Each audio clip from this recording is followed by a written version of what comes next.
क्या Technocraft venture IPO वास्तव में निवेश के लायक है? इस सवाल का जवाब जानने के लिए हमें कंपनी की ताकत और उसके जोखिम दोनों को बराबरी से समझना होगा, क्योंकि किसी भी आईपीओ में सिर्फ अच्छी बातें देखना सही नहीं होता और केवल जोखिम देखकर उसे नजरअंदाज कर देना भी समझदारी नहीं है। तो आइए सबसे पहले जानते हैं इस कंपनी की सबसे बड़ी ताकत। किसी भी कंपनी की सबसे बड़ी पहचान उसकी कमाई होती है। टेक्नोक्राफ्ट वेंचर ने पिछले 3 वर्षों में लगातार अपने रेवेन्यू और नेट प्रॉफिट में अच्छी वृद्धि दर्ज की है। इसका मतलब है कि कंपनी का बिजनेस केवल चल ही नहीं रहा बल्कि लगातार आगे बढ़ रहा है, और यही किसी भी लंबे समय के निवेश के लिए एक सकारात्मक संकेत माना जाता है। अब बात करते हैं उस चीज की जो कंपनी के भविष्य की कमाई का संकेत देती है। कंपनी के पास लगभग 1305 करोड़ का ऑर्डर बुक है, यानी आने वाले समय में कंपनी के पास पहले से ही काफी काम मौजूद है।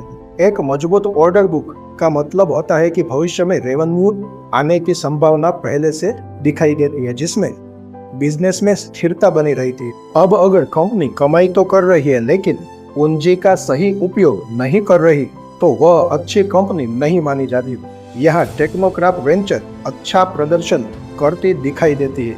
कंपनी का आरओई लगभग 26.5% और आरओसी लगभग 27.7% है। इतने मजबूत रिटर्न यह बताते हैं कि कंपनी उपलब्ध पूंजी का प्रभावी ढंग से उपयोग कर रही है और अच्छी लाभप्रदता बनाए हुए है। भारत इस समय पर बड़े पैमाने पर इंफ्रास्ट्रक्चर विकास पर काम कर रहा है। Water supply, sewerage, roads, power transmission और अर्बन इंफ्रास्ट्रक्चर जैसे क्षेत्रों में सरकार लगातार निवेश बढ़ा रही है। यदि यही गति आगे भी बनी रहती है तो टेक्नोक्राफ्ट वेंचर जैसी कंपनियों को नए प्रोजेक्ट्स मिलने की अच्छी संभावना बनी रहेगी। किसी भी कंपनी की सफलता केवल उसके बिजनेस पर नहीं बल्कि उसे चलाने वाले लोगों पर भी निर्भर करती है। टेक्नोक्राफ्ट वेंचर का प्रबंधन कई वर्षों से बड़े ईपीसी और इंफ्रास्ट्रक्चर प्रोजेक्ट संभालने का अनुभव रखता है। अनुभवी नेतृत्व भविष्य की चुनौतियों का बेहतर तरीके से सामना कर सकता है और नए अवसरों का लाभ उठाने में महत्वपूर्ण भूमिका निभा सकता है। लेकिन हर कहानी का दूसरा पहलू भी होता है। अब जानते हैं इस आईपीओ से जुड़े कुछ ऐसे जोखिम जिन्हें नजरअंदाज करना निवेशकों के लिए भारी पड़ सकता है। कंपनी का बड़ा कारोबार सरकारी टेंडर और इंफ्रास्ट्रक्चर प्रोजेक्ट पर आधारित है। यदि किसी कारण से सरकारी खर्च कम होता है, नए टेंडर आने की रफ्तार धीमी पड़ती है या प्रोजेक्ट्स में देरी होती है तो इसका सीधा असर कंपनी के रेवेन्यू और प्रॉफिट पर भी पड़ सकता है।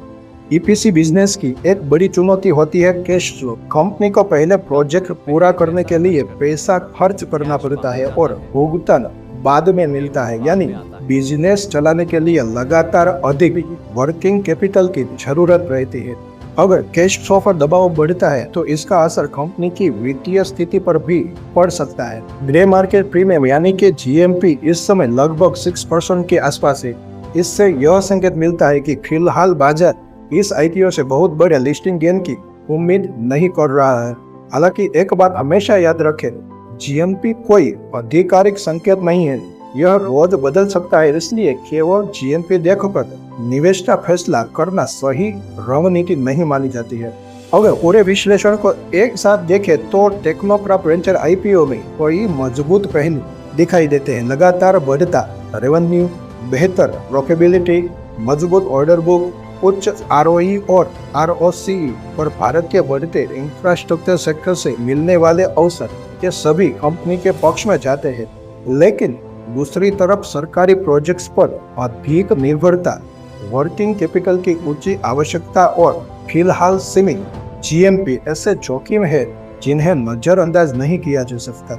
इसलिए यदि आप इस आईपीओ में निवेश करने की सोच रहे हैं तो सोच बुरी नहीं है, पर केवल लिस्टिंग गेन के लिए लालच में निर्णय ना लें। कंपनी के बिजनेस, वित्तीय स्थिति, वैल्यूएशन, जोखिम और अपने निवेश लक्ष्य को ध्यान में रखकर ही फैसला करें, क्योंकि सफल निवेश वही है जो पूरी जानकारी और सही समझ के साथ किया जाए।